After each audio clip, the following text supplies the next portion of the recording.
76ers had a 3-0 lead on the Raptors, and now it is 3-2 going back to Toronto. So, we ask the question, can the Raptors be the first team ever to come back from an 0-3 deficit? And to that question, I say yes, they very well could be. And this is why. So I was looking into, I saw this article on NBA.com, and I know I picked the Sixers to win in 7, and I'm wearing my Raptors gear because I'm totally rooting for the Raptors to make the comeback. I don't care what my predictions were, because that would just be so cool. Yeah.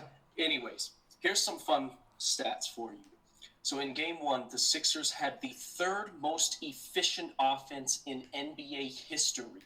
Oh, wow. In the 26 years that they've been keeping track of these specific numbers. Yeah, the advanced analytics. Yeah, but 3rd best ever.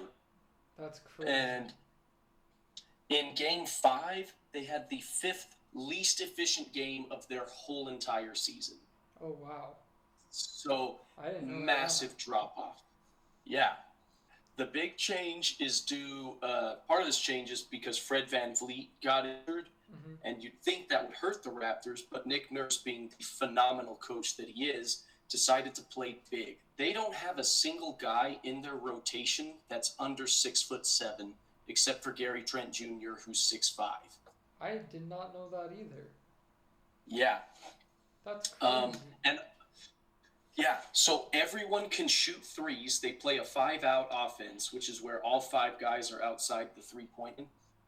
Yeah. And so what this does is it takes Joel Embiid out of the paint, which is where he is the best at, whereas he plays his best defense. Yeah. And so with Joel Embiid out, I saw a sequence, 3 straight plays in a row. It was just whoever Embiid was matched on.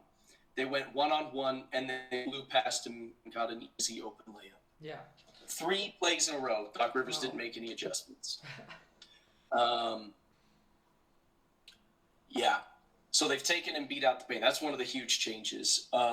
Here's another interesting stat for you. In game 1, the Sixers only had 4 turnovers, and 3 of them came in the 4th quarter after they were already up 20 with 4 minutes left. So they really had one turnover in the game. That's when it counted. Crazy. Which, again, why it was like the most phenomenal offense ever. That's insane. Since that first game, they have had, since the first game, they've committed 30 more turnovers than the Raptors. 30 more in 4 games. Wow. 5 games. Yeah, which is an average of 5.2 turnovers per game. More. Yeah. So I think the reason the Sixers or the Raptors can be the first team to overcome a 3-0 deficit is, one, they're way better coached. Oh, yeah. I totally agree. Nick Nurse is phenomenal. And Doc Rivers has proven he is not a good coach when it comes to making adjustments. Did you know this? Doc Rivers has the most 3-1 leads blown ever as a coach. It's happened 3 times. Yeah, and he has the most 2-3 lead blowns. Like 2-0 leads? No, like they're up 3-2, and then he blows the... Oh! Yeah. I didn't know that one. Yeah. But yeah, the 3 times he's blown a 3-1 lead was when he was the Magic head coach in 2003, and they lost to the Pistons. And the other 2 happened when he was the coach of the Clippers. Yeah. In 2015 against the Rockets, and then 2020 against the Nuggets. Yeah. Well, didn't they have they had a 3-2 lead against the Hawks last year, didn't they? The Sixers. Well, he wasn't the coach of the Sixers then. Oh, wait, he was the coach of the Sixers. You're right. Yeah. And they I don't remember. If I remember correctly, I'm pretty sure they had. No, they were up to. I'm pretty sure they lost in 6. They lost in 6. They were up 2-0. Let me double check this real quick. No, I know that series went to 7 games. And by the way, you're frozen again, so I don't know if you want to That's off. probably because I'm not on. Oh, you're not on the. Okay. No, yeah, I'm not on the. So it's my laptop will just freeze. My audio is still there, right? yeah, yeah. No, yeah, I'm positive it went to Game Seven Yeah, you're because right. It did go 7. I mean I'm pretty sure they were up 3-2. No, they were down 3-2. Oh, They so came back okay. and won Game 6 in Atlanta, and then lost Game 7 in Philly. Okay. I knew it was 3-2. I just had thought they'd blown that, but okay. Yeah, you're back. Am I back? You're back. Okay. Um, Yeah. So, anyways, Doc Rivers has proven on many occasions he is not good at making adjustments, and Yeah. Nick Nurse is showing that he can adjust just about anything. I mean, they won the one game without Scotty Barnes and Fred VanVleet. Yeah. And now Scotty Barnes is back, and he's huge for their I know. team. I mean, I got him winning in 7, so there's still hope to my pick. We will have predicted it if it happens. Yep. I should get something for that. So now, suppose the Sixers do come back, or not the Sixers, the Raptors come back, and they are the first NBA team ever to win, being down 3-0. Blake, what does this do for the legacies of Harden and Embiid? Embiid, I don't think it affects that much because, I mean, he has a torn ligament in his shooting hand. So I don't know if you. Oh, does he? Yeah. So. Oh, I didn't know that. Yeah, and it's going to require off-season surgery, but he's just playing through it because, I mean, you got to.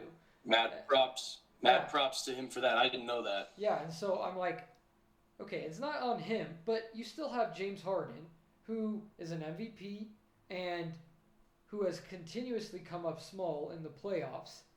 This is his time to prove that he's what everyone said he is, what he thinks he is, everything, right? And so if he doesn't, I think he moves down the ladder significantly in the all-time rankings. I'm not sure where he's ranked, but I think he's ranked as like the 3rd best or 4th best shooting guard behind Jordan and Kobe and Dwayne Wade, I think. But I'm like... And I think a lot of people would have him above Dwayne Wade. Yeah. Like James Harden at his peak on the Rockets. Yeah, exactly. I think they would have him above. Yeah. But I'm like, if he continues to come up small, because he hasn't had one good game yet in the playoffs. Like, he's been fairly average, if not underperforming. And so I think his legacy is, it'll take a huge hit because he's come up small time and time again. This is his time with Embiid suffering from an injury. You can't blow a 3-0 lead when you have basically 2 MVPs because Embiid could win it this year, and Harden's already won.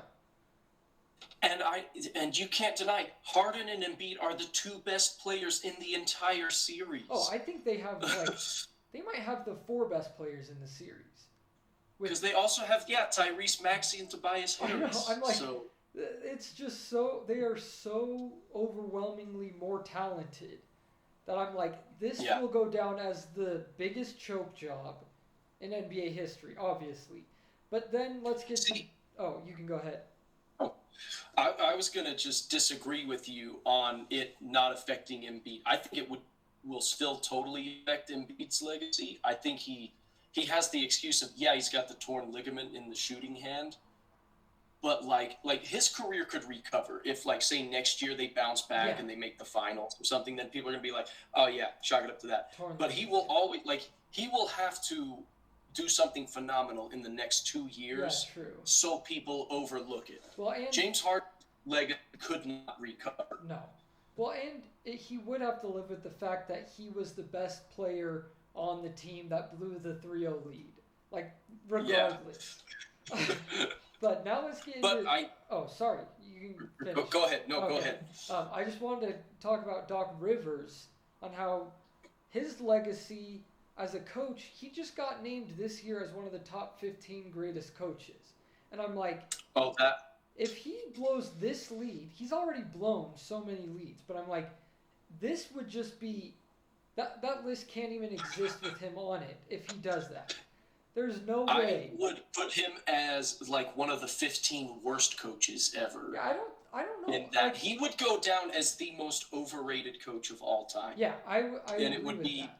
undisputable. Because I don't know why everyone thinks he's so amazing. I found this out today that he has never made it past the second round without Kevin Garnett. Like, even Wow. in like any other series, the 1 year Kevin Garnett was injured in the playoffs or something. I don't really remember what happened, but Yeah, no, it was 2009. Kevin Garnett was injured and they lost in the second round to the Yeah. Orlando Magic. yeah, exactly. So again, that same Boston team who had just won the finals, In 2008. Yeah. Yeah. but just KG was injured, still couldn't make it past the second round. So he has never made it past the second round without Kevin Well, Garnett. and the only 2 times he's ever even been to the finals was that Boston Celtics team in 2008 and 2010. Yeah. Of course, they lost in 2010 in 7 games, and then 2008 was the 1 year they've won. But that's the only time Doc Rivers has ever won I know. I'm like he's as an NBA coach. he's And he had never- a stacked team of 4 Hall of Famers. yeah, he's never overachieved and he's repeatedly underachieved. Well, and even look at that Boston Celtics team. They won 66 games, and they went 7 games against the Bulls, 7 games against the Cavs, 6 games against the Hawks. Yeah. I think it was the Hawks, and then 6 games to the Lakers in 2008. Like, they Yeah. did not dominate any series. No. I know. In And so that- I'm like, where are they getting that he's a top 15 coach? Yeah. Oh. Let me just Oh, time's that. up. Yep. Well, that. I mean, I don't got anything else to say. That's all I got. I'm rooting for the Raptors, though. I'm all in.